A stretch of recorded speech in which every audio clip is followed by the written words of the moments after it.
گرامی قدر حضرات اعلیٰ حضرت امام اہل سنت سناتے ہیں فرماتے ہیں سرور کہوں کہ مالک مولا کہوں تجھے سرور کہوں کہ مالک مولا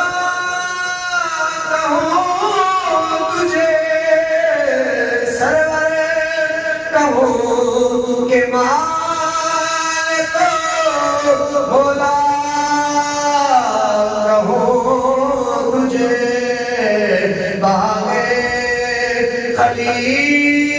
خلیل کا گلے زیبا کہوں تجھے میرے امام اہل سنت مجدد دین ملت کشتہ عشق رسالت حضور کے عاشق صادق فنا پر رسول الشاری آن مادر خان دائے دائے بڑے فرماتے ہیں تیرے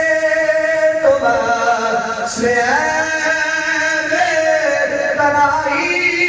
سے ہے بری تیرے تو بس میں تنائی سے ہے بری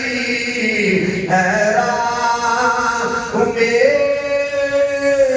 شاہ میں کیا کیا کہوں تجھے حیران ہوں میرے شاہ میں کیا کیا کہوں تجھے اعلیٰ حضرت امام اہل سنت اپنے اس کلام کا جناب اختتام کرتے ہوئے کیا فرماتے ہیں بدل لیکن رضا نے خطے میں سخن اسے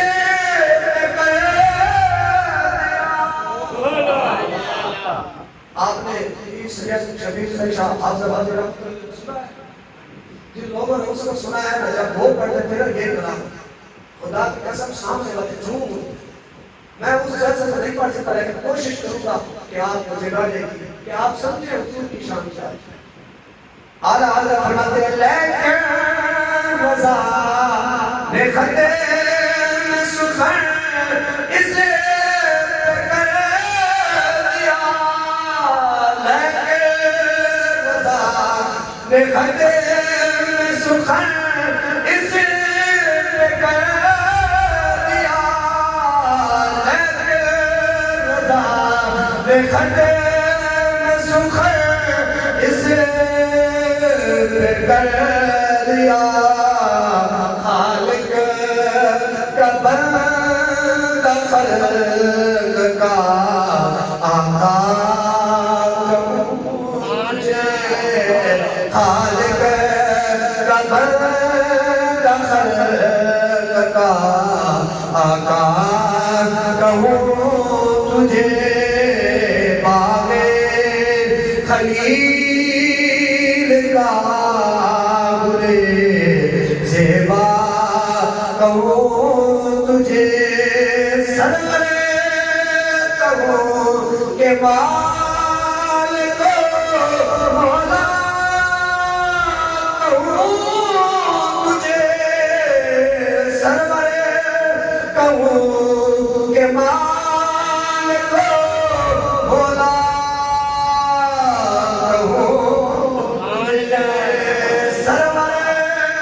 کہوں کہ مالک مولا کہوں تجھے باغ خلیل کا گلے زیبا اللہ فرماتے ہیں یا رسول اللہ کیا کہوں مالک کہوں مولا کہوں کیا کہوں آخر میں فرماتے ہیں خالق کہوں یا رسول اللہ آپ اس رب کے بندے ہیں کہ نام ایسے سلام ایسے الفاظ ہے کوئی جنا کہ اس طرح کے الفاظ نہیں کیا اعلیٰ حضرت ہیں جو رب کی توحید سے بات کو شروع کرتے ہیں رسول کی رسالت طرح کا بات ختم کر دیتے ہیں اعلیٰ حضرت کا ایک فتاوہ ہے فتاوہ رسیہ 31 جلدوں کے اندر ہے اعلیٰ حضرت اس فتاوے کو پڑھنے کے لیے کم از کم 20 سال 10 سال پڑھنی چاہیے آج تو ہر بندہ اٹھ کر اعلیٰ حضرت کے بارے میں بات کرتا ہے نا، ان کو کیا پتا کہ اعلیٰ حضرت کیا ہوتا ہے۔ آپ میں بس آخری بات کر کے بات کو ختم کرتا ہوں۔ آپ اس مرتبہ گئے مدینہ منورہ کی طرف، راستہ میں آپ کے پاؤں پر کانٹا لگا، جب کانٹا لگا تو آپ نے اپنے پاؤں سے کانٹا نکال کے آپ کے دل میں ڈال دیا اور میں کہا کانٹے تو میرے نبی کے گھرانے کا کانٹا ہے، میں تیری جگہ میرے پاؤں میں نہیں ہے کسی کے پاس ایسا عشق جو جناب کانٹے میں اٹھا کر میں کہا کانٹے میری جگہ میرے پاؤں میں نہیں ہے، تو میں کہتا ہوں حضور کے شہر کا کانٹا ہے، تیری جگہ پاؤں میں نہیں ہے، تیری جگہ میرے دل میں ہے۔ پھر جب یہ بات ہو تو تب اللہ اور اللہ کے محبوب کی محبت دل کے اندر آتی ہے، تب جا کر بندہ اس طرح کے کلام لکھتا ہے، ایسے نہیں لکھے جاتے۔